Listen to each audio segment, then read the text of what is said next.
Hello guys, ഞങ്ങളിന്ന് health സെൻ്ററിൽ പോവുകയാണ്. ഇന്ന് അൻവിക്കുട്ടൻ്റെ ഇഞ്ചക്ഷൻ വെക്കേണ്ട ഡേറ്റാണ്. അപ്പോൾ ഇന്ന് ഹെൽത്ത് സെൻ്ററിൽ പോയിട്ട് 4 ഇഞ്ചക്ഷൻ ഉണ്ട്. പക്ഷേ 3 ഉള്ളൂ എന്ന് പറഞ്ഞു. ഒരെണ്ണം അടുത്ത മാസം കഴിഞ്ഞ് വരൂ. അങ്ങനെ ഞങ്ങൾ ചെന്ന് വെയിറ്റൊക്കെ നോക്കി ഇങ്ങനെ ഇരിക്കുവാണ്. അവനക്ക് ദേഷ്യമൊക്കെ വരുന്നുണ്ട്. അവൻ ദേഷ്യപ്പെടുന്നത് എന്തോ സംസാരിക്കുന്നുണ്ട്. കാരണം അവൻ കേട്ടുകൊണ്ടിരുന്ന പാട്ട് തീർന്നപ്പോൾ വേറൊരു പഴയ പാട്ട് വന്നതുകൊണ്ട് ആ പാട്ട് അവന് ഇഷ്ടപ്പെട്ടില്ല. അങ്ങനെയാണ് അവന് സൗണ്ട് ഉണ്ടാക്കുന്നത്. അങ്ങനെ ഇത് ഞങ്ങളെ വിളിച്ചകത്ത് ചെന്ന് വൈറ്റമിൻ കൊടുക്കാൻ പോവുകയാണ് കുഞ്ഞൂസിൻ്റെ ഇഞ്ചക്ഷൻ വയ്ക്കാനുള്ള സിറിഞ്ചൊക്കെയാണ് കയ്യിലിരിക്കുന്നത് സിസ്റ്ററിൻ്റെ. അങ്ങനെ സിസ്റ്റർ ആൻറ്റി വന്നു കുഞ്ഞൂസിന് വൈറ്റമിൻ്റെ മരുന്നൊക്കെ കൊടുക്കുന്നുണ്ട്.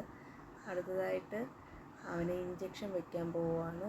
ഇപ്പം ചിരിച്ചുകൊണ്ടൊക്കെ ഇരിക്കുകയാണ്. നല്ല ഹാപ്പി ആയിട്ടാണ് ആളിരിക്കുന്നത്. ഇനിയാണ് നിലവിളിയുടെ സൗണ്ട് ഓണാക്കുന്നത്. അങ്ങനെ എന്നോട് കാലൊക്കെ ചേർത്ത് പിടിച്ചോളാൻ പറഞ്ഞു.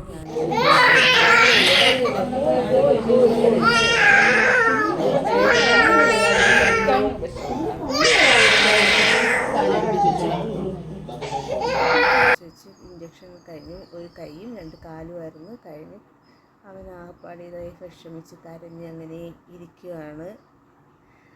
അടുത്തൊരു തയ്യക്കടയിൽ അങ്കിളുള്ളതുകൊണ്ട് അവൻ അങ്കിളിൻ്റെ കൂടെ എന്തൊക്കെയോ പറയുന്നുണ്ട്. അങ്ങനെ ഞങ്ങളിതാ ഇനി വീട്ടിൽ പോകാൻ വേണ്ടി പോവാണ്. അപ്പോൾ നിങ്ങളും ഇഞ്ചക്ഷനൊക്കെ എടുത്ത് കാണുമല്ലോ അല്ലേ? നിങ്ങളുടെ വീട്ടിലെ കുട്ടികൾക്കും ഇഞ്ചക്ഷനൊക്കെ എടുത്ത് കാണുമല്ലോ അല്ലേ? അങ്ങനെ പാവം ഞങ്ങൾ കുഞ്ഞൂസിനെയും കൊണ്ട് വീട്ടിലോട്ട് പോവുകയാണ്. നീ ചെന്നുടനെ മരുന്ന് കൊടുക്കണം. ബായ്.